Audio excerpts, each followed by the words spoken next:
আল্লাহ তাআলার সৃষ্টির কিছু বিস্ময়কর দিক। গাছপালা।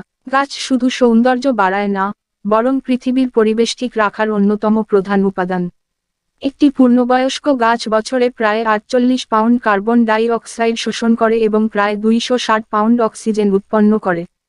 সবচেয়ে পুরনো জীবিত গাছগুলোর মধ্যে একটি হল মেথুসেলা, যা প্রায় 4850 বছরের পুরনো। পাখি। পাখিদের ওড়ার ক্ষমতা শুধু তাদের হালকা শরীরের জন্য নয়, বরং বিশেষভাবে তৈরি হাড় এবং বাতাসের চাপে ভেসে থাকার দক্ষতার জন্যও সম্ভব হয়।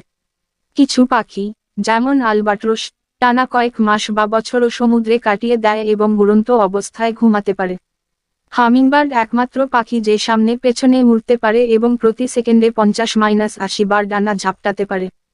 পাহাড়। পৃথিবীর উচ্চতম পর্বতশৃঙ্গ মাউন্ট এভারেস্টের উচ্চতা প্রায় 8848 মিটার, তবে টেকটনিক প্লেটগুলোর কারণে এটি প্রতি বছর কয়েক মিলিমিটার করে বাড়ছে। কিছু পাহাড়ে এমন অণুজীব পাওয়া যায়, যেগুলো চরম ঠান্ডা ও অক্সিজেন স্বল্পতায়ও বেঁচে থাকতে পারে, যা মহান আল্লাহর সৃষ্টির বৈচিত্র্য ও শক্তিমত্তার প্রমাণ। ঝর্ণা। বিশ্বের সবচেয়ে উঁচু জলপ্রপাত অ্যাঞ্জেল ফলস, যার উচ্চতা প্রায় 3212 ফুট। অনেক ঝর্ণার পানি এতটাই পরিষ্কার ও বিশুদ্ধ যে তা সরাসরি পান করা সম্ভব। কিছু ঝর্ণা রাতে ফসফোরেসেন্ট আলো বিচ্ছুরণ করে, যা জীবন্ত অণুজীবের কারণে ঘটে। সমুদ্র। সমুদ্র পৃথিবীর 70% এলাকা জুড়ে বিস্তৃত, তবে এর মাত্র 5% আমরা এখনো অনুসন্ধান করতে পেরেছি। সমুদ্রের গভীরে এমন সব প্রাণী আছে, যেগুলো কখনো সূর্যের আলো দেখে না এবং নিজেরাই আলো উৎপন্ন করতে পারে, বায়োলুমিনেসেন্স।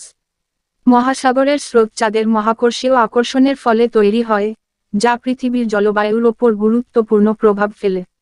আল্লাহ তাআলার সৃষ্টি প্রতিটি জিনিসই অনন্য এবং বিস্ময়কর, যা মানুষকে তার অসীম ক্ষমতা ও জ্ঞানের কথা মনে করিয়ে দেয়।